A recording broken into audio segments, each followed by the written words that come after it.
വർത്തമാനത്തിലേക്ക് വീണ്ടും സ്വാഗതം.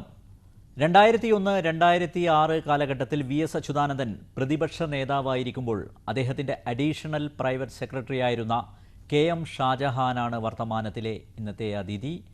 വർത്തമാനത്തിലേക്ക് അദ്ദേഹത്തെ സ്നേഹപൂർവ്വം സ്വാഗതം ചെയ്യുന്നു. വർത്തമാനത്തിലേക്ക് സ്വാഗതം. VS അച്യുതാനന്ദനുമായി ഏതെങ്കിലും തരത്തിൽ ബന്ധം പുലർത്തുന്നുണ്ടോ ഇപ്പം? ഇല്ല, അത് VS അച്യുതാനന്ദനായിട്ടുള്ള ബന്ധം ഒരു 4 വർഷങ്ങൾക്ക് മുമ്പ് തന്നെ ഏതാണ്ട് അവസാനിച്ചതാണ്.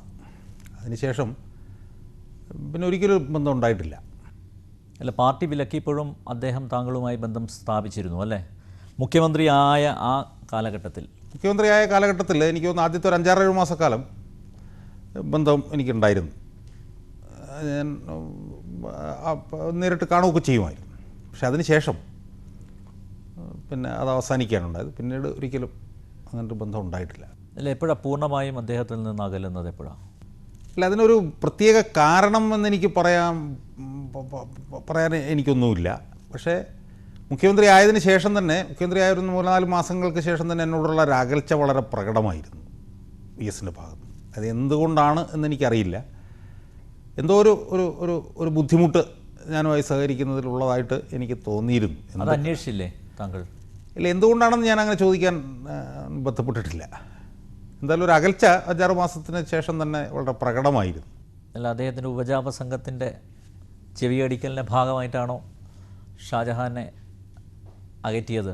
അല്ല, എനിക്കറിയില്ല. ഞാൻ ഈ ഉപജാപം എന്നുള്ള വാക്കുകളൊന്നും ഞാൻ ഉപയോഗിക്കുന്നില്ലെങ്കിൽ പോലും അങ്ങനെ കൂടെ നിൽക്കുന്നവരുടെ സ്വാധീനം അതിനകത്തുണ്ടായിരുന്നോ എന്നെനിക്കറിയില്ല. പക്ഷേ ഒരു കാരണം എനിക്ക് തോന്നിയിട്ടുള്ളത്, എൻ്റെ മനസ്സിൽ തോന്നിയിട്ടുള്ളൊരു കാരണം, അദ്ദേഹം മുഖ്യമന്ത്രിയായി അതിനുശേഷമുള്ള കുറച്ച് നാളുകളിൽ അദ്ദേഹത്തെ മുഖ്യമന്ത്രിയാക്കിയത് ഞാനാണെന്നും അദ്ദേഹത്തിൻ്റെ അടുക്കള ഉപദേഷ്ടാക്കളിൽ പ്രധാനി ഞാനാണെന്നും അദ്ദേഹത്തിൻ്റെ മുഖം മിനുക്കിയത് ഞാനാണെന്നൊക്കെ പറഞ്ഞിട്ട് മാധ്യമങ്ങളിൽ വളരെ വ്യാപകമായി പല വാർത്തകളും വരികയുണ്ടായി. അത് ശരിയായിരുന്നില്ലേ ഒരളവോളം? അല്ല, ഞാൻ അതിനെക്കുറിച്ചൊന്ന് പറയട്ടെ. ഞാൻ പ്രത്യേകിച്ച് 2006 ജൂണിലോ മറ്റാണെന്ന് തന്നെ പുറത്താക്കിയപ്പോൾ അന്ന് മാതൃഭൂമിയുടെ ഗോപികൃഷ്ണൻ്റെ കാർട്ടൂണിൽ താജ്മഹൽ പണിതു, ഇനി ഷാജഹാൻ പോകാം എന്നും പറഞ്ഞൊരു കാർട്ടൂൺ വന്നു. അതിനുശേഷം പിന്നെ മലയാള വാർഷിക പതിപ്പ് അവിടെ ഇവിടെയൊക്കെ ആയിട്ട് ഇങ്ങനെ ഇത് മുഴുവൻ ഞാൻ കാരണമാണ് അദ്ദേഹം മുഖ്യമന്ത്രി ആയത് എന്നുള്ളൊരു ധ്വനി വരുന്ന തരത്തിലുള്ള വാർത്തകളും ഈ കാർട്ടൂണുകളും ഇതൊക്കെ ഇങ്ങനെ നിരന്തരം വന്നുകൊണ്ടിരുന്നു. എനിക്കൊരു ഘട്ടം കഴിഞ്ഞപ്പോൾ തോന്നിയിട്ടുള്ളത്, അതുകൊണ്ടുണ്ടായ ഒരു ഈഗോയാണോ, കാരണം ഞാൻ മുഖ്യമന്ത്രിയായതിൽ ഇവൻ എന്താണ് പങ്ക് എന്ന് ഉള്ള VSൻ്റെ ഒരു ഈഗോയാണോ VSനെ എന്നിൽ നിന്ന് ആദ്യ കാലഘട്ടങ്ങളിൽ അകലാൻ പ്രേരിപ്പിച്ചത് എന്ന് എനിക്ക് തോന്നിയിട്ടുണ്ട് എന്നുള്ളതൊരു വസ്തുതയാണ്. അല്ല, അങ്ങനെ ഈഗോ ഉള്ള മനുഷ്യനാണോ VS? അല്ല, മനുഷ്യനാണല്ലോ, അടിസ്ഥാനപരമായും മനുഷ്യനാണല്ലോ. അപ്പോൾ സ്വാഭാവികമായും ഒരുപാട് ദൗർബല്യങ്ങളൊക്കെ ചിലപ്പോൾ ആയിരിക്കാം. ഞാൻ കൂടെ നിന്നപ്പോഴൊന്നും എനിക്ക് അങ്ങനെ തോന്നിയിട്ടില്ല. പക്ഷേ എന്നോട് പലരും അങ്ങനെ പറയുകയും ചെയ്തിട്ടുണ്ട്, ഇങ്ങനൊരു ഈഗോ തോന്നിയതാവാം.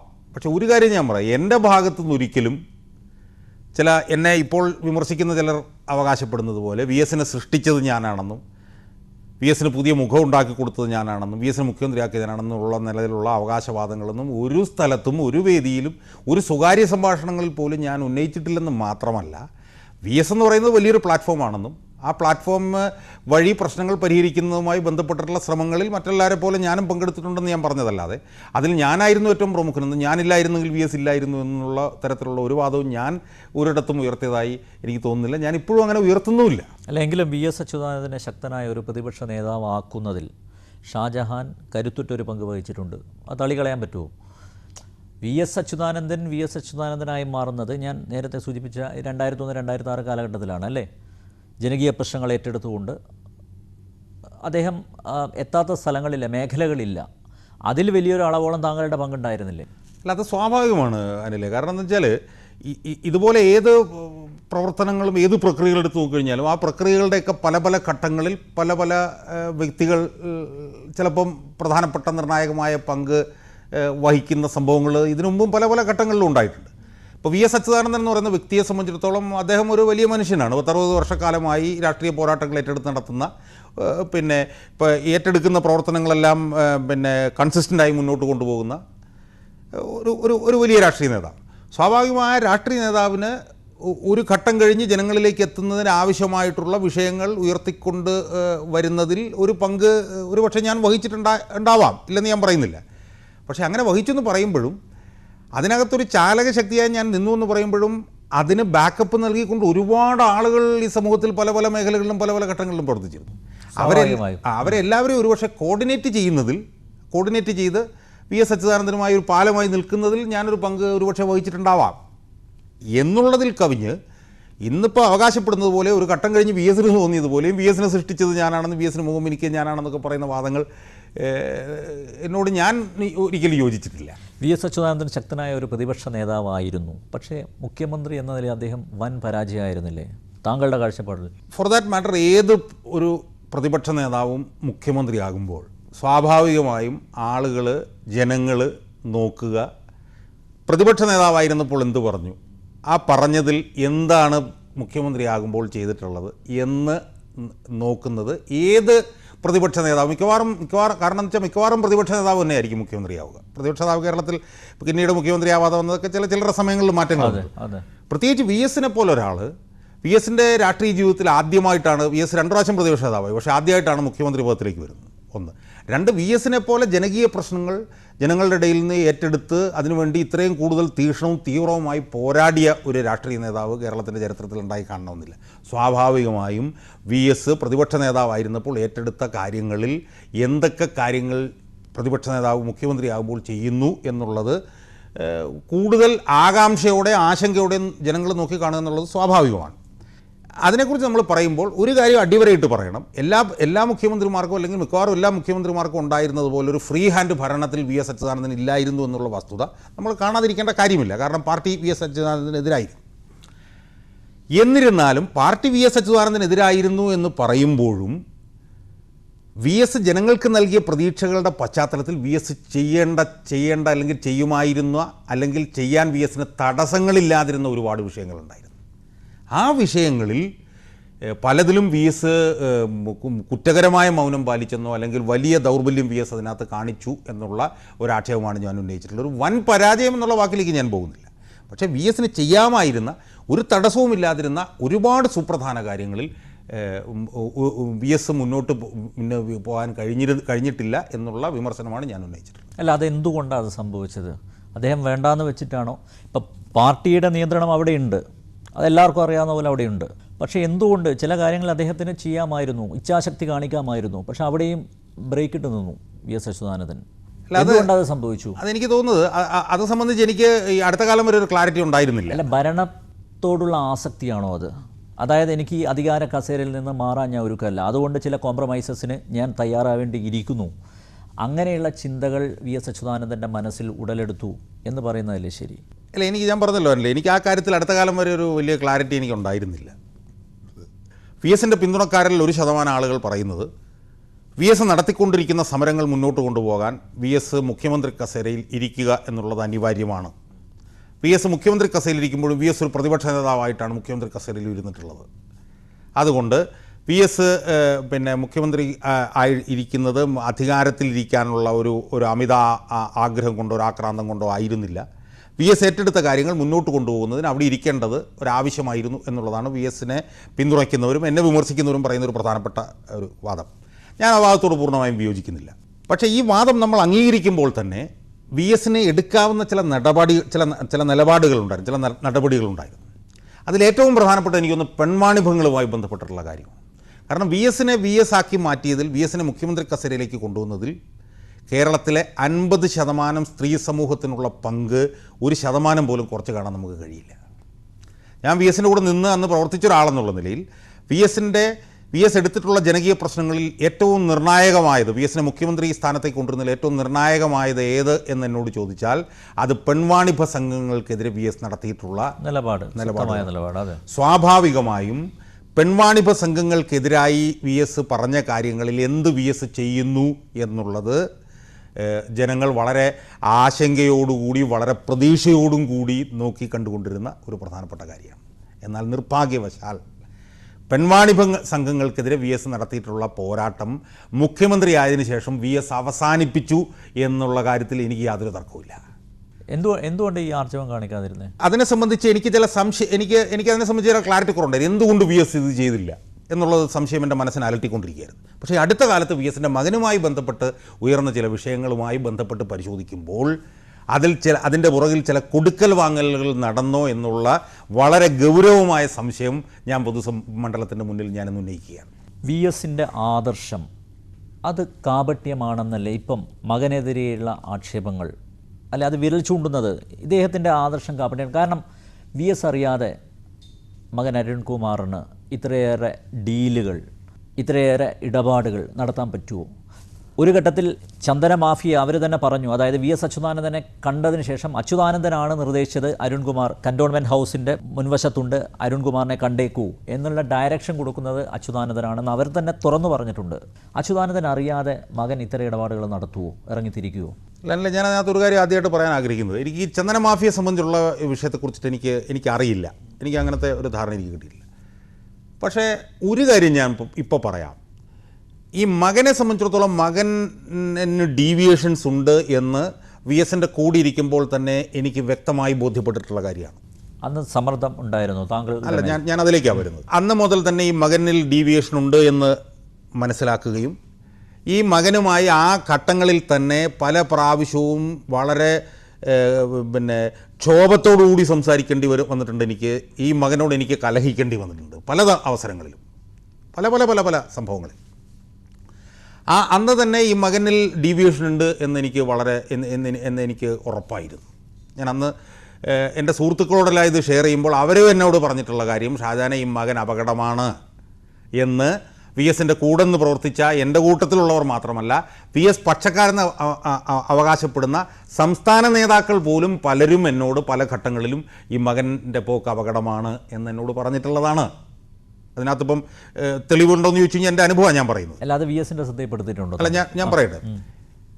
അതിനിടയ്ക്കുണ്ടായ 1-2 പ്രശ്നങ്ങളുണ്ട്. ആ പ്രശ്നങ്ങളിൽ ഞാൻ ഈ വിഷയം വി എസിന് ശ്രദ്ധപ്പെടുത്തിയിട്ടുണ്ട്. അതിലേറ്റവും പ്രധാനപ്പെട്ടത് മകൻ്റെ ഭാര്യയ്ക്ക് ഓൺലൈൻ ലോട്ടറിയുമായി ബന്ധപ്പെട്ടുണ്ടായിരുന്ന വിഷയമാണ്. അത് ശ്രദ്ധപ്പെടുത്തിയിട്ടുണ്ട്. പരോക്ഷമായി പല അവസരങ്ങളിലും അത് സൂചിപ്പിച്ചിട്ടുണ്ട്. ഈ മകനുമായി പലപ്പോഴും എനിക്ക് മോശമായ ഭാഷയിൽ പോലും സംസാരിക്കേണ്ടി വന്ന അനുഭവങ്ങൾ ഉണ്ടായിട്ടുണ്ട്. ഇപ്പം ഞാൻ പറയുന്നത് ഞാൻ അവിടെ നിർത്തുന്നു, അത്രയേ ഉള്ളൂ. കാരണം അതൊക്കെ എൻ്റെ ജീവിതാനുഭവങ്ങളാണ്. അതിനൊന്നും എനിക്ക് തെളിവുണ്ടോയെന്ന് നാളെ അച്യുതാനന്ദൻ മകൻ ചോദിച്ചാൽ എൻ്റെ കയ്യിൽ തെളിവില്ല. പക്ഷേ എൻ്റെ ജീവിതാനുഭവങ്ങളാണ്, അതുകൊണ്ടാണ് ഞാൻ പറയുന്നത്. അപ്പോൾ അതുകൊണ്ട് തന്നെ ആ ഒരു ഡീവിയേഷൻ അന്ന് തന്നെ വളരെ ക്ലിയർ ആയിരുന്നു. അത് പല സ്ഥലത്തും ഞാൻ പുറത്ത് പറഞ്ഞിട്ടുള്ളതുമാണ്. പക്ഷേ അന്നൊന്നും ഈ മകനെ വി എസ് വഴിപ്പെടുന്നു എന്നുള്ള തോന്നൽ എനിക്ക് ഒരിക്കലും ഉണ്ടായിട്ടില്ല. പലപ്പോഴും ഞാൻ ഈ മകൻ്റെ അടുത്ത് കലഹിക്കുമ്പോഴൊക്കെ ഞാൻ രാത്രി ആലോചിക്കണം, ഞാനിങ്ങനെ കലഹിച്ചെങ്കിലും ഈ മകൻ്റെ അച്ഛനല്ലേ എൻ്റെ റിപ്പോർട്ടിംഗ് ഓഫീസർ, അദ്ദേഹം വലിയൊരു കമ്മ്യൂണിസ്റ്റ് നേതാവല്ലേ, അദ്ദേഹത്തിൻ്റെ മകനോട് ഞാനിങ്ങനെ കലഹിക്കേണ്ടതുണ്ടായിരുന്നു, ഇങ്ങനത്തെ വാക്കുകൾ ഉപയോഗിക്കേണ്ടിയിരുന്നോ എന്നൊക്കെ ഞാൻ സ്വയം ഞാൻ പലപ്പോഴും ചോദിച്ചിട്ടുണ്ട്. എനിക്ക് പലപ്പോഴും സ്വയം വിമർശനം ആലോചിക്കുമ്പോഴത്തെ കഥ വേണ്ടായിരുന്നു എന്ന് എനിക്ക് തോന്നിയിട്ടുണ്ട്. പക്ഷേ അപ്പോഴൊക്കെ പിറ്റേ ദിവസം തിരിച്ചു ചെല്ലുമ്പോഴത്തേക്കും വി എസിനെ വിളിച്ചിട്ട് ഷാജാൻ എന്നാൽ എന്താണ് അരുണിനോട് ഇങ്ങനെ സംസാരിച്ചത് എന്ന് ചോദിക്കും എന്ന് ഞാൻ പ്രതീക്ഷിച്ച സമയങ്ങൾ പലപ്പോഴും ഉണ്ടായിട്ടുണ്ട്. പക്ഷേ ഒരിക്കലും എന്നെ അത്ഭുതപ്പെടുത്തിക്കൊണ്ട് വി എസ് ഒരിക്കലും ഈ മകനെ ആയി ബന്ധപ്പെട്ട് ഞാനുണ്ടായ കലഹങ്ങളിൽ ഇടപെടാനോ മകന് പക്ഷം പിടിക്കാനോ വി എസ് എൻ്റെ അടുത്ത് മുതിർന്നിട്ടില്ല. എനിക്കതിൽ വലിയ ബഹുമാനം വി എസിനോട് തോന്നിയിട്ടേ ഉള്ളൂ. പക്ഷേ അനിൽ, ഞാൻ പറയട്ടെ, മുഖ്യമന്ത്രി ആയതിനു ശേഷം നടന്നിട്ടുള്ള ഓരോ സംഭവങ്ങളും വളരെ വ്യക്തമായി കാണിക്കുന്നത് മകന് വി എസ് വഴങ്ങുന്നു എന്ന് തന്നെയാണ്. അത് ഓരോ അനുഭവങ്ങളും നമുക്ക് എടുത്ത് കാണിക്കാം. അപ്പോൾ പുറത്തു വന്ന അനുഭവങ്ങൾ തന്നെ നിങ്ങൾ നോക്കിയാൽ മതി. ആദ്യം വി എസിൻ്റെ മകൻ IHRൻ്റെ ഫിനിഷിംഗ് സ്കൂളിൻ്റെ ഡയറക്ടറായി. IHRൻ്റെ ഫിനിഷിംഗ് സ്കൂളിൻ്റെ ഡയറക്ടർ ആകുമ്പോഴത്തേക്ക് ഒരിക്കലും അച്ഛൻ അറിയാതെ ചെയ്യാൻ പറ്റില്ല. കാരണം അച്ഛൻ രാഷ്ട്രീയ രംഗത്ത് വേറെ മേഖലയിൽ പോകുന്ന ആളല്ല, മുഖ്യമന്ത്രിയാണ്. അച്യുതാനന്ദൻ്റെ വകുപ്പ് VSൻ്റെ വകുപ്പാണ് IT വകുപ്പ്. അതെ. IT വകുപ്പിൽ നിന്ന് തിരുവനന്തപുരത്തും എറണാകുളത്തും ഫിനിഷിംഗ് സ്കൂൾ തുടങ്ങാനായിട്ട് ഓരോ കോടി രൂപ വെച്ച് കൊടുക്കുമ്പോൾ സ്വാഭാവികമായും VS അറിയാതെ എങ്ങനെയാണ് മകൻ കൈകാര്യം ചെയ്യുന്നൊരു മേഖലയ്ക്ക് ഓരോ കോടി രൂപ വെച്ച് കൊടുക്കാൻ കഴിയുക? അത് ഞാൻ മനസ്സിലാക്കിയെടുത്തോളം അത് എക്സിക്യൂട്ടീവ് കമ്മിറ്റി ഗവർണിംഗ് ബോഡി എന്നുള്ളത് നേരിട്ട് ഡയറക്ടറെ ഏൽപ്പിക്കായിരുന്നു എന്ന് ഞാൻ മനസ്സിലാക്കുന്നത്. എനിക്കറിയില്ല അതിനെക്കുറിച്ച്. അതൊന്നാമത്തെ കാര്യം. അതുപോലെ തന്നെ IHRDയിൽ അഡീഷണൽ ഡയറക്ടർ ആവുന്നത്. IHRDയിൽ അഡീഷണൽ ഡയറക്ടർ എന്ന് പറയുമ്പോൾ IHRDയിൽ അതിൻ്റെ ക്വാളിഫിക്കേഷൻ ഉണ്ടോ? ക്വാളിഫിക്കേഷൻ ഇല്ല, പിന്നെ അധ്യാപന പരിചയമില്ല, PhD ഇല്ല എന്ന് മാത്രമല്ല additional director planning and administration എന്നാണ് പറയുന്നത്. എന്ന് പറഞ്ഞാൽ ഡിഫാക്റ്റോ IHRD ഡയറക്ടറായിരുന്നു ആ ചെറുപ്പക്കാരൻ. മനസ്സിലായോ?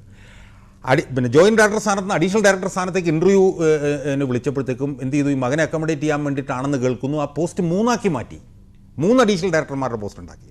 ഓരോ പോസ്റ്റിലും ശമ്പളം 95,000 ഒരു 1 ലക്ഷം രൂപ വരെയാണ്. എന്നിട്ട് അതിലൊരു ദേവസ്യയും ഒരു സുരേഷിനും ഒരു അരുൺകുമാറിനെ എടുക്കുന്നു. അരുൺകുമാറിനെ പ്ലാനിംഗ് ആൻഡ് അഡ്മിനിസ്ട്രേഷൻ എന്ന് പറഞ്ഞിട്ട് പോസ്റ്റ് ചെയ്യുന്നു. ഇൻ്റർവ്യൂ നടക്കുന്നത് 2010 പിന്നെ 10-ാം മാസം 13-ാം തീയതിയാണ് ഇൻ്റർവ്യൂ നടക്കുന്നത്. ഇൻ്റർവ്യൂ നടന്ന അന്ന് തന്നെ നോട്ട് IHRD ഡയറക്ടർ പിന്നെ IHRD ചെയർമാൻ കൊടുക്കുന്നു. അവിടെയാണ് ഈ കൊടുക്കൽ വാങ്ങലിനെ കുറിച്ച് ഞാൻ നേരത്തെ. 14-ാം തീയതി IHRD ഡയറക്ടർ ബേബിക്ക് കൊടുക്കുന്നു. 15-ാം തീയതി രാവിലെ ബേബി അതിൽ ഒപ്പിടുന്നു. 15-ാം തീയതി തന്നെ VSൻ്റെ മകനെ അഡീഷണൽ ഡയറക്ടർ ആക്കിക്കൊണ്ട് ഉത്തരവിറങ്ങുന്നു. അപ്പോൾ ബേബിയുമായി ബന്ധപ്പെട്ട് കൊടുക്കൽ വാങ്ങലുണ്ടോയെന്ന് എനിക്ക് സംശയം വരാൻ കാരണം, ഒന്ന് പിന്നെ ഫിനിഷിംഗ് സ്കൂളിൻ്റെ ഡയറക്ടറാക്കിയ സംഭവം, IHRD അഡീഷണൽ ഡയറക്ടറാക്കിയ സംഭവം, ICT അക്കാഡമിയുടെ ഡയറക്ടറാക്കിയ സംഭവം. അതെ, അവസാനം പോകുന്ന സമയത്ത് അതും കൂടെ ചെയ്തു. ഈ 3 സംഭവങ്ങളും ബേബി അറിയാതെ നടക്കില്ല. കാരണം IHRDയിലെ സ്റ്റാഫാണ് VSൻ്റെ മകൻ. സ്വാഭാവികമായും ബേബി അറിയാതെ ഈ 3 നിയമനങ്ങൾ നടക്കില്ല ഒരു വശത്ത്. മറുവശത്ത് അനിലിനറിയാം, പിന്നെ VS പ്രതിപക്ഷ നേതാവായിരുന്ന കാലത്ത് VSൻ്റെ ഏറ്റവും വലിയ ശത്രുവായിരുന്നു ബേബി. പിണറായി പക്ഷത്ത് VSനെ ഏറ്റവും കൂടുതൽ രൂക്ഷമായി വിമർശിച്ചുകൊണ്ടിരുന്ന ആളാണ് ബേബി. എന്നാൽ അനിൽ നോക്കൂ, മുഖ്യമന്ത്രിയായതിനു ശേഷം സ്വാശ്രയ മേഖല ബേബി പൂർണ്ണമായി കുളമാക്കി മുഴുവൻ ചെളിയാക്കിയിട്ടും ആദ്യാവസാനം സ്വാശ്രയ മേഖലയിൽ VS ഇടപെട്ടിട്ടേയില്ല. ലോട്ടറി വിഷയത്തിലൊക്കെ VS ദിവസം ഇടപെടുകയായിരുന്നു. പക്ഷേ ബേബിയുടെ കാര്യത്തിൽ ഇടപെട്ടില്ല. അപ്പോൾ ഒരു വശത്ത് സ്വാശ്രയ മേഖല ബേബി കുളവാക്കിയിട്ടും ബേബിയുടെ കാര്യത്തിൽ VS ഇടപെടുന്നില്ല. മറുവശത്ത് ബേബി അറിഞ്ഞുകൊണ്ട് ICT അക്കാഡമിയും IHRDയും ഫിനിഷിംഗ് സ്കൂളിൻ്റെയൊക്കെ ഡയറക്ടറായി മകനെ നിയമിക്കുകയും ചെയ്യുമെന്ന് പറയുമ്പോൾ സ്വാഭാവികമായും ഇതൊരു പരസ്പര സഹായ സഹകരണ സംഘമായിരുന്നോ ശരിയാണ് എന്നുള്ള ചോദ്യം ഏത് സാധാരണക്കാരനും ഉയർന്നാൽ അതിൽ ആർക്കാ കുറ്റപ്പെടുത്താൻ കഴിയുക? മകൻ്റെയും മകളുടെയും കാര്യത്തിൽ ഇദ്ദേഹം അമിത വാത്സല്യം കാണിച്ചിരുന്നില്ലേ? ഞാൻ പറഞ്ഞല്ലോ അല്ലേ, എനിക്ക് മകളുടെ കാര്യത്തിൽ എനിക്കറിയില്ല. എനിക്ക് മകളെക്കുറിച്ച് എനിക്ക് അഭിപ്രായം വ്യത്യസ്തമാണ്. അല്ല, എന്നാലും ഇദ്ദേഹം രാജീവ് ഗാന്ധി സെൻറ്റർ ഫോർ ബയോടെക്നോളജിയെ ഡയറക്ടറെ പോലും വിളിച്ച് ചില കാര്യത്തിൽ ശോഭിച്ചിട്ടുണ്ട്. അല്ല, അതൊക്കെ ഉണ്ടാവാം. ഞാൻ പറഞ്ഞത് അതൊക്കെ ഉണ്ടാവാം, ഞാനില്ലെന്ന് പറയുന്നില്ല. പക്ഷേ ഇതൊക്കെയാണെങ്കിൽ പോലും മകനെയും മകളെയും രണ്ടായി കാണാൻ ഞാൻ ആഗ്രഹിക്കുന്നു. മകൾക്കും ചിലപ്പോൾ വ്യതിയാനങ്ങൾ ഉണ്ടായിരിക്കും, നമുക്കറിയില്ല. എന്നെ കണ്ടെടുത്തോളം എനിക്കതിനോട് യോജിക്കാൻ കഴിയുന്നില്ല. പക്ഷേ ഈ പറഞ്ഞതൊക്കെ സംഭവിച്ചിട്ടുണ്ട്. പക്ഷേ മകനെ പോലെയല്ല മകൾ വ്യത്യസ്തയാണ്. അതിനേക്കാൾ വ്യത്യസ്തയും യഥാർത്ഥ കമ്മ്യൂണിസ്റ്റുമാണ് മകളുടെ ഭർത്താവ് ഡോക്ടർ തങ്കരാജ്. ഡോക്ടർ തങ്കരാജിനെ പോലെ ഇത്ര തങ്കപ്പെട്ടൊരു മനുഷ്യൻ VSൻ്റെ ഈ സ്വന്തം കുടുംബത്തിൽ ആരോ പണ്ട് പറഞ്ഞിട്ടുണ്ട്, പണ്ടാരോ പറഞ്ഞ് എനിക്ക് ഓർമ്മയുണ്ട്, VS കഴിഞ്ഞാൽ പിന്നെ ഏറ്റവും വലിയ കമ്മ്യൂണിസ്റ്റ് ഡോക്ടർ തങ്കരാജാണെന്ന്. തങ്കരാജ് എന്ന് പറഞ്ഞ ഒരാൾ ആ വീട്ടിലുണ്ടെന്ന് നമുക്ക് തോന്നുകയേയില്ല. അത്രയും ലോ പ്രൊഫൈലായിട്ടൊരു മനുഷ്യനാണ് തങ്കരാജ്. ഈ മകളെന്ന് പറയുന്നത് അവർ ഗവേഷണമൊക്കെ ആയിട്ട് ഇങ്ങനെ നടക്കുന്ന ഒരു സ്ത്രീയാണ്. അവർക്ക് ഒരുപക്ഷെ VSൻ്റെ മകളെന്നുള്ള നിലയിൽ ചിലപ്പോൾ ഗവേഷണത്തിൻ്റെ മേഖലയിലൊക്കെ ഫണ്ട് കിട്ടുന്നതിനൊക്കെ ചിലപ്പം ചില സൗകര്യം, കാരണം എന്തൊക്കെ പറഞ്ഞാലും VSനെ പോലെ ഒരാളുടെ മകളാണല്ലോ, സ്വാഭാവികം ഉണ്ടായിരിക്കും. പക്ഷേ മകളും മകനും തമ്മിൽ ഒരുപാട് വ്യത്യാസങ്ങളുണ്ട്. മകൻ്റെ ഡീവിയേഷൻ എനിക്ക് വളരെ നേരത്തെ തന്നെ എനിക്ക് ബോധ്യപ്പെട്ടിട്ടുള്ളതാണ്, ഞാൻ പുറത്ത് പറഞ്ഞിട്ടുള്ളതാണ്. പക്ഷേ മകളെ കുറിച്ചിട്ട് എനിക്കൊരിക്കലും അങ്ങനെ ഒരു സംഭവം എനിക്ക് തോന്നിയിട്ടില്ല എന്നുള്ളതാണ് വസ്തുത. ഈ പ്രായപൂർത്തിയാകാത്ത പെൺകുട്ടികളെ പീഡിപ്പിച്ച കേസിൽ ജയിൽ ശിക്ഷ അനുഭവിക്കുന്ന സന്തോഷ് മാധവൻ ഏറ്റവും ഒടുവിൽ ഒരു കത്തയച്ചു മുഖ്യമന്ത്രി ഉമ്മൻചാണ്ടിക്ക്. അതായത് 80 ലക്ഷം രൂപയാണ് അരുൺകുമാറിന് കോഴ കൊടുത്തത്, നിലം നികത്തി കൊടുക്കാൻ അനുമതി വാങ്ങിക്കൊടുക്കാമെന്ന് ഉറപ്പ് കൊടുത്തതിന്. പക്ഷേ അവസാനം അരുൺ വഞ്ചിച്ചു എന്ന് പറഞ്ഞാണ് ഇപ്പോൾ സന്തോഷ് മാധവൻ കത്തയച്ചിരിക്കുന്നത്. ഈ കേസിൽ ചീഫ് സെക്രട്ടറി അന്വേഷണം ആരംഭിച്ചിട്ടുണ്ട്. ഇത് ഒരു ക്ലിയർ കട്ട് കേസാണ്. അദ്ദേഹം തെളിവുകൾ പോലും ഹാജരാക്കാമെന്ന് പറഞ്ഞിട്ടുണ്ട് സന്തോഷ് മാധവൻ. ഇപ്പോൾ സന്തോഷ് മാധവനെ പെണ്ണുപിടിയൻ വളരെ മോശമായിട്ട് സംസാരിച്ചാണ് VS അച്യുതാനന്ദനോട് എന്തായാലും ഇക്കാര്യം സംസാരിക്കാതെ അരുൺകുമാർ 80 ലക്ഷം വാങ്ങുമോ? അല്ല, എനിക്ക് സത്യം പറഞ്ഞാൽ എന്നെ അത് അത്ഭുതപ്പെടുത്തുകയാണ്. കാരണം ഇങ്ങനെയൊക്കെ ഉണ്ടാകുമോ ലോകത്ത് എന്നുള്ളത് എനിക്ക് എൻ്റെ ഒരു മനോവേദ സത്യം പറഞ്ഞാൽ പറഞ്ഞറിയിക്കാൻ മേലാത്തതാണ്. കാരണം VSൻ്റെ ജീവിതത്തിൽ ഒരു നിർണായക ഘട്ടത്തിൽ രാവും പകലും ഊണും ഉറക്കവും ഇല്ലാതെ VSൻ്റെ കൂടെ നിൽക്കാൻ അവസരം കിട്ടിയ ഒരാളാണ് ഞാൻ. അപ്പോൾ ആ വി എസുമായി ബന്ധപ്പെട്ട് മകനെക്കുറിച്ചിട്ട് ഇതുപോലെ ഇത്രയും നികൃഷ്ടനായൊരു മനുഷ്യനിൽ നിന്ന് പണം വാങ്ങി എന്നുള്ള നിലയിൽ ആക്ഷേപങ്ങൾ വരിക. ഞാൻ ആ കത്തിൻ്റെ കോപ്പി ഞാൻ പത്രത്തിൽ വായിച്ചു. എന്നെ സത്യം പറഞ്ഞു കഴിഞ്ഞാൽ അത് വല്ലാതെ ഞെട്ടിച്ചു. കാരണം എന്താണെന്ന് വെച്ചാൽ ഞാൻ ആ കത്ത് വളരെ ശ്രദ്ധയോടുകൂടി വായിക്കാൻ കാരണം എന്ന് വെച്ച് കഴിഞ്ഞാൽ അത് കെട്ടിച്ചമച്ചതാണോ എന്ന് പരിശോധിക്കുന്നതിന് വേണ്ടിയിട്ടാണ് ഞാൻ ആ കത്ത് വളരെ ഡീറ്റെയിൽ ആയിട്ട് സുസൂക്ഷ്മം വായിച്ചത്. പക്ഷേ എനിക്കതിനകത്ത് എന്നെ അത്ഭുതപ്പെടുത്തിയ സംഭവം എന്ന് പറഞ്ഞാൽ 80 ലക്ഷം രൂപ കൊടുത്തു. ആ കൊടുത്തത് ഇന്ന ബാങ്ക് അക്കൗണ്ടിൽ നിന്നാണ് പിൻവലിച്ചത്. ആ ബാങ്ക് അക്കൗണ്ട് നമ്പർ കൃത്യമായി പറഞ്ഞിട്ടുണ്ട്. ആ ബാങ്ക് അക്കൗണ്ട് നമ്പർ ഇന്നതാണ്. സൂട്ട് കേസിലിട്ടാണ് പൈസ കൊടുത്തത്. കൂടെ വന്ന ആൾക്ക് ബിഗ് ഷോപ്പറിലിട്ട് 10 ലക്ഷം രൂപ കൊടുക്കുന്നു. അതെ, ഇന്ന കാറിൽ വരുന്നു. കൂടെ വന്നവർ ഇന്നതൊക്കെയാണ്. ഈ ഡീലിനെ കുറിച്ച് സംസാരിക്കാനായി അവിടെ ഒരു ഹോട്ടൽ മുറി 1 മാസത്തേക്ക് മറ്റോ വാടകയ്ക്ക് എടുത്തു എന്നും പറയുന്നുണ്ട്. അവിടെയുള്ളവർക്ക് ഈ അരുൺകുമാറിനെയും മറ്റേ ആ അഭിഭാഷകയും എല്ലാം അവർ കണ്ടിട്ടുണ്ടെന്നും ആ കത്തിൽ സൂചിപ്പിച്ചിട്ടുണ്ട്. അതാണ്. അപ്പോൾ അതൊക്കെ വരുമ്പോൾ ഇതെന്താണ് ഈ നടക്കുന്നതെന്നുള്ളത് സംബന്ധിച്ച് നമുക്ക് എനിക്കറിയില്ല. ഇതൊരു ത്രില്ലർ സിനിമ പോലെയാണ് നമുക്ക് മനസ്സിൽ തോന്നുന്നത്. പക്ഷേ ഈ തെളിവുകളൊക്കെ കാണുമ്പോൾ ഇതൊന്നും നമുക്ക് തള്ളിക്കളയാനും പറ്റുന്നില്ല. ഞാൻ ഈ ICT അക്കാഡമി വന്നപ്പോഴും ഞാൻ അപ്പം തന്നെ അതിൻ്റെ തെളിവിന് വേണ്ടിയിട്ടാണ് ഞാൻ ശ്രമിച്ചത്. ആ തെളിവ് നോക്കിയപ്പോഴത്തേക്ക് അതിനകത്ത് വളരെ ക്രിസ്റ്റൽ ക്ലിയർ ആയിട്ട് എഴുതി വെച്ചിരിക്കുകയാണ്. അച്ഛൻ രണ്ടിടത്ത് ഒപ്പിട്ടിരിക്കുന്നു, മകൻ വേറെടുത്ത് ഒപ്പിട്ടിരിക്കുന്നു. അല്ല, അവിടെയാണ് അഴിമതിക്കെതിരെയുള്ള അച്യുതാനന്ദൻ്റെ കുരിശ് യുദ്ധം. അതിലെത്രത്തോളം ആത്മാർത്ഥതയുണ്ട്? അല്ല, ഒരു കാര്യം ഞാൻ പറയാം. അതിലുള്ള ആത്മാർത്ഥത ആരെന്തൊക്കെ പറഞ്ഞാലും ആ ആത്മാർത്ഥത ചോദ്യം ചെയ്യപ്പെട്ട് കഴിഞ്ഞു എന്നുള്ളത് ഒരു വസ്തുതയാണ്.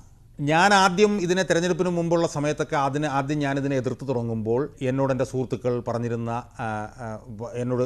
പറയുന്നത് എന്താണ് ഷാജഹാനി കാണിക്കുന്നത്? അഴിമതിക്കെതിരെ പോരാട്ടം നടത്തുന്ന ഒരാളെ ദുർബലപ്പെടുത്തുകയല്ലേ ചെയ്യുന്നത് എന്ന് ചോദിച്ചിരുന്ന ആളുകളിൽ ഏതാണ്ട് മുഴുവൻ ആളുകളും തന്നെ ഇപ്പോൾ എന്നെ അങ്ങനെ ചോദ്യം ചെയ്യുന്നില്ല. അവർ റീകൺസൈൽ ചെയ്തിരിക്കുന്നു. ഈ സംഭവങ്ങളൊക്കെ തന്നെയാണോ ഷാജഹാനെ വളരെ പരസ്യമായി രംഗത്ത് വരാൻ പ്രേരിപ്പിക്കുന്നത്? അച്യുതാനന്ദനെ താങ്കൾ തുടക്കത്തിൽ പാർട്ടിയിൽ നിന്ന് പുറത്താക്കപ്പെട്ടപ്പോഴും തുടക്കത്തിൽ താങ്കൾ അച്യുതാനന്ദ ഭക്തി കാണിച്ചുകൊണ്ടിരുന്നു. പക്ഷേ ഇടക്കാലത്ത് വളരെ ശക്തമായി അച്യുതാനന്ദനെതിരെ ഷാജഹാൻ പരസ്യമായി രംഗത്ത് വന്നിരിക്കുന്നു. ഇതൊക്കെ ഈ സംഭവങ്ങളൊക്കെ തന്നെയാണോ താങ്കളെ പരസ്യമായി രംഗത്ത് വരാൻ പ്രചോദിപ്പിച്ചത്? അല്ല, ഒരു കാര്യം എനിക്ക് അതിനകത്ത് ക്ലാരിഫൈ ചെയ്യാനുള്ളത്, എന്നെ ഒരിക്കലും നയിച്ചിട്ടുള്ളത് അച്യുതാനന്ദ ഭക്തി ആയിരുന്നില്ല എന്ന് പറയാൻ ഞാൻ ആഗ്രഹിക്കുകയാണ്. അച്യുതാനന്ദൻ ജനകീയ പ്രശ്നങ്ങളിൽ എടുത്തിട്ടുള്ള സമീപനം, അതിനകത്ത് കാണിച്ചിട്ടുള്ള ആർജവം, അച്യുതാനന്ദൻ്റെ പ്രത്യയശാസ്ത്ര ശുദ്ധി, അച്യുതാനന്ദൻ്റെ കറകളഞ്ഞ ഇടതുപക്ഷ രാഷ്ട്രീയം, ഇതൊക്കെയാണ് എന്നെ ആകർഷിച്ച ഏറ്റവും പ്രധാനപ്പെട്ട ഘടകങ്ങൾ. സ്വാഭാവികമായും ഈ ഘടകങ്ങളുടെ പശ്ചാത്തലത്തിലാണ് VS എന്ന് പറയുന്ന രാഷ്ട്രീയ നേതാവിന് ഞാൻ പിന്തുണ കൊടുത്തുകൊണ്ടിരുന്നത്. പാർട്ടിയെ ഇപ്പം ഞരമ്പ് രോഗം ഗ്രസിച്ചിരിക്കുകയാണല്ലോ. താങ്കൾ പറഞ്ഞു VS അച്യുതാനന്ദൻ്റെ പേഴ്സണൽ സ്റ്റാഫിലെ ഒരാൾക്കെതിരെ അലിഗേഷൻ ഉണ്ട്. ആരാ അത്? എന്തുകൊണ്ടാണ് അത് തുറന്നു പറയാത്തത്? അല്ല, ഞാൻ പറഞ്ഞല്ലോ, അത് ചിലപ്പോൾ തുറന്ന് പറയേണ്ടി വന്നേക്കാം. പക്ഷേ ഒരു കാര്യം വളരെ ക്ലിയറാണ്. ഞാൻ അന്ന് പറഞ്ഞ ഒരു കാര്യമുണ്ട്. അതായത് മുഖ്യമന്ത്രി ആയിരുന്നപ്പോഴും ഇപ്പോഴും തുടരുന്ന ഒരു വ്യക്തി, ആ വ്യക്തിയുടെ ഒരു അടുത്ത ബന്ധു, ഏതാണ്ട് എൻ്റെ ഓർമ്മ ശരിയാണെങ്കിൽ ഒരു വർഷക്കാലത്തിന് മുമ്പ് ആണ് ഈ പരാതി പാർട്ടിയുടെ ഒരു ജില്ലാ കമ്മിറ്റിക്ക് കൊടുക്കുന്നത്. ആ പരാതി എന്ന് പറയുന്നത് തൻ്റെ ഭർത്താവ്, പേഴ്സണൽ സ്റ്റാഫിലുള്ള തൻ്റെ ഭർത്താവിനൊരു പരസ്ത്രീയുമായി ബന്ധമുണ്ട് എന്ന് പറഞ്ഞുകൊണ്ട് സ്വന്തം ഭാര്യയാണ് ആ പരാതി. ഞാൻ അന്ന് പറഞ്ഞിരുന്ന ഒരു ഘട്ടവും കൂടി കടന്ന് ഞാനിപ്പോൾ പറയുന്നുണ്ട്. സ്വന്തം ഭാര്യയാണ് പരാതി കൊടുക്കുന്നത്. ആ സ്ത്രീ ആദ്യം പരാതി കൊടുക്കാൻ വന്നത് ക്ലിഫ് ഹൗസിലാണ്. ക്ലിഫ് ഹൗസിലുള്ള ആളുകളാണ്, ആരാണെന്ന് ഞാനിപ്പോൾ പറയുന്നില്ല, അവരാണ് ഇതിവിടെയല്ല കൊടുക്കേണ്ടത്, ജില്ലാ കമ്മിറ്റിക്കാണ് കൊടുക്കേണ്ടത് എന്ന് പറഞ്ഞ് ജില്ലാ കമ്മിറ്റിയിലേക്ക് വിടുന്നത്. ആ പരാതി അന്ന് VS അറിയാമായിരുന്നു. ചിലപ്പോൾ ഒരുപക്ഷെ ഇനിയിപ്പോൾ VS അത് അങ്ങനൊന്നും ഇല്ല എന്ന് വിശ്വസിച്ചിട്ടാവായില്ലെന്ന് ഞാൻ പറയുന്നില്ല. പക്ഷേ ആ പരാതി VS അറിയാമായിരുന്നു. ആ പരാതി കൊടുത്തത് ഒരു പേഴ്സണൽ സ്റ്റാഫിൻ്റെ ഭാര്യയാണ്. ആ ഭാര്യ കൊടുത്ത പരാതി തൻ്റെ ഭർത്താവിന്, പേഴ്സണൽ സ്റ്റാഫിൽ ജോലി ചെയ്യുന്ന ഇന്നയാൾക്ക് എൻ്റെ ഭർത്താവിന് വേറൊരു സ്ത്രീയുമായി ബന്ധമുണ്ട് എന്ന് പറഞ്ഞുകൊണ്ടാണ് ആ സ്ത്രീ പരാതി കൊടുത്തിട്ടുള്ളത്. അപ്പോൾ അതറിഞ്ഞ VS അതിനെക്കുറിച്ച് അന്വേഷിക്കണ്ടേ? അന്വേഷിച്ചില്ലേ? അന്വേഷിച്ചെങ്കിൽ ഒന്നുകിൽ അന്വേഷിച്ചിട്ട് അത് മൂടി വെച്ചതാവാം, അല്ലെങ്കിൽ അന്വേഷിക്കാത്തതായിരിക്കാം. ആ പേഴ്സണൽ സ്റ്റാഫ് ഇപ്പോഴും പേഴ്സണൽ സ്റ്റാഫിൽ തന്നെ തുടരുകയാണ്. അപ്പോൾ എന്താ സംഭവിക്കുന്നത്? CM രവീന്ദ്രൻ എന്ന് പറഞ്ഞ ആൾ ഇതുപോലെ അയാൾക്കെതിരെ കേസ് വന്ന ഉടനെ തന്നെ പാർട്ടിയോട് മാറ്റം എന്നൊക്കെ പറയുമ്പോൾ അത് ആർജവത്തോടു കൂടിയുള്ളതാണ് എന്ന് തോന്നണമെങ്കിൽ ഈ കാര്യത്തിലും സമാനമായ സമീപനം എടുക്കണ്ടേ? അവിടെയാണ് അച്യുതാനന്ദൻ്റെ രട്ടത്താപ്പ്. അവിടെയാണ് അച്യുതാനന്ദൻ്റെ ഇരട്ടത്താപ്പ് വരുന്നത്. ഈ അച്യുതാനന്ദൻ്റെ ഇരട്ടത്താപ്പ് വരുമ്പോൾ എന്നോട് ആളുകൾ ചോദിക്കുന്ന ഒരു ചോദ്യം, ഇത് പിണറായിയെ ശക്തിപ്പെടുത്തുകയല്ലേ എന്ന് എൻ്റെ നിലപാട്. ഞാൻ ചോദിക്കുന്നത്, എനിക്ക് അവരോട് ചോദിക്കാനുള്ള കാര്യം, പിണറായിയെ ശക്തിപ്പെടുത്തുന്നത് ഞാനിത് പുറത്തു പറയുന്നതാണോ അതോ വി എസ് അച്യുതാനന്ദൻ എടുക്കുന്ന നടപടികൾ കൊണ്ടാണോ എന്നുള്ളതാണ് എൻ്റെ ചോദ്യം. ഈ പാർട്ടിക്ക് എതിരെ പ്രവർത്തിക്കുന്ന ഇടതുപക്ഷ ഏകോപന സമിതി ഉൾപ്പെടെയുള്ള ബദൽ പ്രസ്ഥാനങ്ങൾ എന്തുകൊണ്ടാണ് അത് ക്ലച്ച് പിടിക്കാത്തത്? എനിക്കൊന്ന് ശ്രീ ഷാജഹാനും അതിൽ നിന്ന് പുറകോട്ട് പോയി തോന്നുന്നു. അല്ല, അതിനകത്ത് പല പല പ്രശ്നങ്ങളുണ്ട്. പല പല പ്രശ്നങ്ങളുണ്ടെന്ന് പറഞ്ഞു കഴിഞ്ഞാൽ അതിനകത്ത് പ്രവർത്തിക്കുന്ന നേതാക്കന്മാർ, അവരുടെ സ്റ്റേച്ചർ, അവർക്ക് പിന്നെ സംസ്ഥാനത്തിൻ്റെ എല്ലാ ഭാഗത്തും പിന്നെ സ്വാധീന ശക്തി ഉണ്ടാക്കാനുള്ള കഴിവ്, എല്ലായിടത്തും ഓടി നടക്കാനുള്ള സമയം, ഇങ്ങനെ ഒരുപാട് ഘടകങ്ങളുണ്ട് നേതാക്കന്മാരെ സംബന്ധിച്ചിടത്തോളം. ആ ഘടകങ്ങളൊന്നും ഒരുപക്ഷെ ഇതിൻ്റെ നേതൃത്വത്തിലിരിക്കുന്നവർക്ക് ഉണ്ടായിക്കൊള്ളണമെന്ന് നിർബന്ധിക്കുന്നതിലും അർത്ഥമില്ല. ഇപ്പോൾ എം ആർ മുരളിയാണ് ഇതിൻ്റെ ഒരു പിവട്ടായിട്ട് വന്നത്. എം ആർ മുരളിയെ സംബന്ധിച്ചിടത്തോളം നിർഭാഗ്യവശാൽ എം ആർ മുരളി അവിടെ പിന്നെ മുനിസിപ്പൽ ചെയർമാനായി മാറി. സ്വാഭാവികമായും മുനിസിപ്പൽ ചെയർമാനായി നിൽക്കുന്ന ഒരാൾക്ക് ആ പ്രദേശം വിട്ടുപോകുന്നതിന് ഒരുപാട് പരിമിതികളുണ്ട്. അപ്പോൾ സ്വാഭാവികമായി ഇതുപോലെ ഒരുപാട് പരിമിതികളുണ്ട്. മറുവശത്ത് നിൽക്കുന്ന CPM-നെ പോലെ ഭീവത്സ രൂപം കൊണ്ടൊരു ഏകശിലാരൂപത്തിലുള്ള ഒരു പാർട്ടിയാണ്. ആ പാർട്ടിയുടെ വലിയ ഭീഷണിയും സ്വാധീനമൊക്കെ പല സ്ഥലങ്ങളിൽ നിന്ന് വരും. അപ്പോൾ പല പല കാരണങ്ങൾ കൊണ്ട് നിർഭാഗ്യവശാൽ ഇതിന് പുറമേക്ക് പോകാൻ കഴിയുന്നില്ല എന്നുള്ളതാണ് ഒരു അവസ്ഥ. അല്ല, അതിനിടെ ഈ പഴയ ഒഞ്ചിയ സഖാക്കളൊക്കെ തിരിച്ച് CPM-ലേക്ക് പോവുകയാണെന്ന് കേൾക്കുന്നു. അല്ല, അങ്ങനെ ഒരു വലിയ സമ്മർദ്ദം അവിടെയുണ്ട്.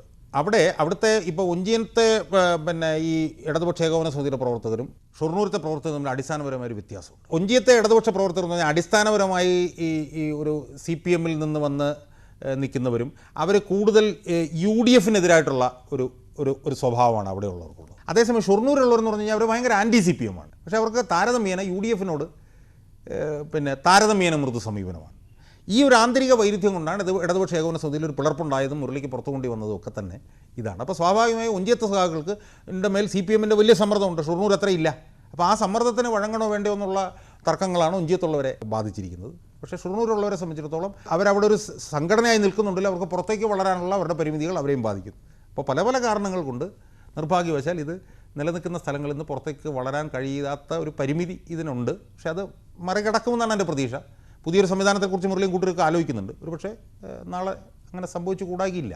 VS-നെതിരെ പരസ്യമായി പ്രതികരിക്കുന്നതുകൊണ്ട് താങ്കൾക്ക് ഭീഷണി ഉണ്ടോ? അല്ല, എന്നെ അത്ഭുതപ്പെടുത്തുന്ന ഒരു കാര്യം അതാണ്. എന്നോട് പലരും, ഞാൻ പറഞ്ഞില്ല, ഞാൻ കഴിഞ്ഞ പ്രാവശ്യം ഇവിടെ വന്നപ്പോൾ പറഞ്ഞറിയില്ല, തോക്ക് മേടിക്കണമെന്ന് പറഞ്ഞിട്ടുള്ള ആളുകളുണ്ട്. ഒരു രാഷ്ട്രീയ നേതാവ് വീട്ടിൽ വന്നിട്ട് 3 വർഷം മുമ്പ് വീട്ടിൽ വന്നിട്ട് എന്നോട് പറഞ്ഞു, ഷാജാനെ ഈ കച്ചേരിയൊക്കെ നടത്തി, സംഗീത കച്ചേരിയൊക്കെ നടത്തുകൊണ്ടാണ്, അല്ലെങ്കിൽ കൊന്നിട്ട് റീത്ത് വെക്കാൻ വരുമായിരുന്നു എന്നൊക്കെ പറഞ്ഞ ആളുകളുണ്ട്. ഒരു പ്രധാനപ്പെട്ട ഒരു രാഷ്ട്രീയ നേതാവ്. അപ്പോൾ ഒരുപാട് ആളുകൾ എന്നോട് പോലീസ് പ്രൊട്ടക്ഷൻ ആവശ്യപ്പെടണമെന്ന് പറയുന്ന ആളുകളുണ്ട്. കാരണം ഞാൻ പിണറായി വിജയൻ പാർട്ടി സെക്രട്ടറി ആയിരുന്ന അവസരത്തിൽ VS അച്യുതാനന്ദൻ മുഖ്യമന്ത്രി ആയിരിക്കുമ്പോൾ പിണറായിയും അച്യുതാനന്ദനെ എതിർത്തുകൊണ്ട് റോഡിൽ കൂടെ നടന്നു പോയിക്കൊണ്ടിരുന്ന ഒരാളാണ്. ഞാനിപ്പോൾ റോഡിൽ കൂടെ തന്നെയാണ് നടക്കുന്നത്. അപ്പോൾ ഇതിങ്ങനെ ആളുകൾ എന്നോട് പറഞ്ഞിട്ടുണ്ടെങ്കിൽ എന്നെ ഏറ്റവും കൂടുതൽ അത്ഭുതപ്പെടുത്തിയിട്ടുള്ളൊരു കാര്യം, ഞാനത് പറയാൻ കാര്യം എന്ന് വെച്ച് കഴിഞ്ഞാൽ, ഞാനൊരു കാര്യം ഞാൻ പിന്നെ അതിനോട് സൂചിപ്പിക്കാനായിരിക്കും. ഞാൻ ഈ പിണറായി വിജയനെതിരെ ലേഖനം എഴുതുക, അപ്പോൾ ഇവിടുത്തെ പിണറായി വിജയൻ എന്നല്ല, ഔദ്യോഗിക നേതൃത്വത്തിനെതിരെ ലേഖനം എഴുതുക മാത്രമല്ല ചെയ്യുന്നത്. ഞാൻ അടുത്ത് പ്രസിദ്ധീകരിക്കാമെന്നൊരു ലേഖനത്തിൽ ഞാൻ എഴുതിയിട്ടുണ്ട്. പിണറായി വിജയൻ്റെ ലാവ്ലിൻ കേസിൽ ഹൈക്കോടതി മുതൽ സുപ്രീം കോടതി വരെ നടന്ന കോടതി നടപടികളിൽ ഒരു പക്ഷേ ഏറ്റവും കൂടുതൽ തെളിവുകൾ കൊടുത്തിട്ടുള്ളൊരു വ്യക്തി ഞാനായിരിക്കും. ലാവ്ലിൻ അഴിമതിയുമായി ബന്ധപ്പെട്ട് സമൂഹത്തിൽ നിന്ന് വന്നിട്ടുള്ള തെളിവുകളിൽ നല്ല ശതമാനം തെളിവുകളും എൻ്റെ ഗവേഷണത്തിലൂടെ ഞാൻ പുറത്തു കൊണ്ടുവന്നിട്ടുള്ളതാണ്. അപ്പോൾ സ്വാഭാവികമായും അഴിമതി ചെയ്യുന്ന നേതാക്കന്മാരെ തുറുങ്ങുകളിൽ അടയ്ക്കുന്നതിന് ആവശ്യമായിട്ടുള്ള തെളിവുകൾ സംഘടിപ്പിച്ച് പുറത്തു കൊണ്ടുവന്ന ഒരു അപകടകരമായൊരു പ്രവർത്തനമാണ് ഞാൻ നടത്തിക്കൊണ്ടിരിക്കുന്നത്. സ്വാഭാവികമായും ഭീഷണി കൂടും. അദ്ദേഹത്തിന് അറിയാവുന്ന കാര്യമല്ലേ? 100% അറിയാവുന്ന കാര്യമാണ്. 100% അറിയാവുന്നത്. ഇപ്പോൾ പിണറായി വിജയനെതിരെ മാത്രമല്ല, EP ജയരാജൻ, അങ്ങനെ പലരുണ്ട്. ഞാൻ അതിൻ്റെ കൂടുതൽ വിശദാംശങ്ങളിലേക്ക് പോകുന്നില്ല. ഒരു വശത്ത് അത്, മറുവശത്ത് ഞാൻ VS അച്യുതാനന്ദനുമായിട്ടും തർക്കത്തിലായിരുന്നു. VS അച്യുതാനന്ദൻ്റെ ഇടപെടൽ വഴിയാണ് എന്നെ സീഡിറ്റിൽ അവസാനം ഞാനിരുന്നൊരു വകുപ്പിൽ നിന്ന് മാറ്റി സ്ഥാപിക്കുകയോ ഒക്കെ ചെയ്ത സംഭവങ്ങളുണ്ട്. അപ്പോൾ ഇത്രയും എതിർപ്പുണ്ടായപ്പോഴും ഞാനിങ്ങനെ നടക്കുന്നു. ശത്രുക്കളുടെ എണ്ണം കൂടി, ഇപ്പോൾ എണ്ണം കൂടി വരിക. അപ്പോൾ ഈ ആളുകൾ, ഞാൻ പറഞ്ഞല്ലോ, ഇങ്ങനെ തോക്ക് മേടിക്കണം, പോലീസ് പ്രൊട്ടക്ഷൻ, എനിക്കും ഇടയ്ക്കിടയ്ക്കൊക്കെ ചിലപ്പോൾ എന്ന്. പക്ഷേ എന്നെ ഏറ്റവും കൂടുതൽ അത്ഭുതപ്പെടുത്തിയിരിക്കുന്ന കാര്യം, ഞാൻ അച്യുതാനന്ദനെതിരെ ഇത്രയും ശക്തമായ നിലപാട് പുറമേ എടുത്തിട്ടും ഇന്നീ നിമിഷം വരെ ഒരു സാധാരണ പാർട്ടിക്കാരൻ പോലും മൊബൈൽ ഫോണിൽ പോലും എന്നെ വിളിച്ചിട്ട് നിന്നെ ശരിയായി കളയും, നീ മേലാലെ VS-നെതിരെ ഒന്നും പറഞ്ഞു പോകരുത്, നീ VS-ൻ്റെ സമരങ്ങളെ പോരാട്ടങ്ങളെ ദുർബലപ്പെടുത്തുകയാണ്, നീ പിണറായി വിജയനെ ശക്തിപ്പെടുത്തുകയാണ് എന്ന് അച്യുതാനന്ദൻ്റെ ആളുകളോ, ഞാൻ പിണറായി വിജയനെതിരെ സമരം ചെയ്തുകൊണ്ടിരുന്ന സമയത്ത് പിണറായി വിജയൻ്റെ ആളുകൾ എന്നെ വിളിച്ചിട്ട് നിൻ്റെ കൈയും കാലും ഞങ്ങൾ വെട്ടി ഞങ്ങൾ ശീലിച്ചിട്ടുള്ളവരാണ് എന്ന് അവരോ ഇവരോ ഇന്നീ നിമിഷം വരെ, നിങ്ങളുടെ മുമ്പിരിക്കുന്ന നിമിഷം വരെ എന്നോട് പറഞ്ഞിട്ടില്ല എന്നുള്ളത് ഒരു പക്ഷേ എൻ്റെ പോരാട്ടത്തിൻ്റെ ഒരു വിജയമാണോ അത് കാണിക്കുന്നത് എന്ന് എനിക്ക് ഇടയ്ക്കിടയ്ക്ക് സംശയം തോന്നാറുണ്ട്. അഭിനന്ദനം കിട്ടിയിട്ടുണ്ടോ? അഭിനന്ദനങ്ങളൊന്നും എനിക്ക് കിട്ടിയിട്ടില്ല. അഭിനന്ദനങ്ങൾ വേണമെന്ന് ഞാൻ ആഗ്രഹിക്കുന്നുമില്ല. ഈ ആക്ഷേപങ്ങളുടെയൊക്കെ നടുവിൽ VS അച്യുതാനന്ദന് പഴയതുപോലെ ശക്തനായ ഒരു പ്രതിപക്ഷ നേതാവായി ഉയരാൻ സാധിക്കുമോ? ഒരിക്കലുമില്ല. VSൻ്റെ വ്യതിയാനങ്ങളും VSൻ്റെ ദൗർബല്യങ്ങളുമാണ് VSനെ VS ആക്കുന്നതും VSനെ VS അല്ലാതാക്കുന്നതും എന്നുള്ള ഒരു നിഗമനമാണ് എനിക്കുള്ളത്. വളരെയധികം നന്ദി. ഒരു കാര്യം കൂടെ എനിക്ക് പറയാനുള്ളത്, എൻ്റെ ഞാൻ 2003 മുതൽ കച്ചേരി പഠിക്കുകയാണ്. അതെ, ഞാൻ ചോദിക്കാതിരിക്കായിരുന്നു. കച്ചേരി 3 കച്ചേരി കഴിഞ്ഞു അല്ലേ? 3 കച്ചേരി കഴിഞ്ഞു. 2003 ഞാൻ തുടങ്ങിയത്. അതിനുശേഷം ഞാൻ വൈലോപ്പള്ളിയിൽ ഒരു അരങ്ങേറ്റം നടത്തി. പിന്നെ തിരുവനന്തപുരത്ത് ഒരു കച്ചേരി നടത്തി, എറണാകുളത്ത് ഒരു കച്ചേരി നടത്തി. 2010 എനിക്ക് നടത്താൻ കഴിഞ്ഞില്ല. അപ്പോൾ അതിൻ്റെ കണക്ക് തീർക്കാൻ ഞാൻ എൻ്റെ 4ാമത്തെ കച്ചേരി ഈ വരുന്ന 14-ാം തീയതി ഞാൻ വൈലോപ്പള്ളി സംസ്കൃതി ഭവനിൽ വെച്ചിട്ട് നടത്തുകയാണ്. അപ്പോൾ അതുകൊണ്ട് ഈ പരിപാടി കണ്ടുകൊണ്ടിരിക്കുന്നവരിൽ ആർക്കെങ്കിലും കച്ചേരി ആസ്വദിക്കാൻ വരിക താല്പര്യമുണ്ടെങ്കിൽ എൻ്റെ ശത്രുക്കളെ ഉൾപ്പെടെ ഞാൻ എൻ്റെ ഈ കച്ചേരി കേൾക്കാൻ ഞാൻ ക്ഷണിക്കുന്നു. ഓക്കെ, വളരെയധികം.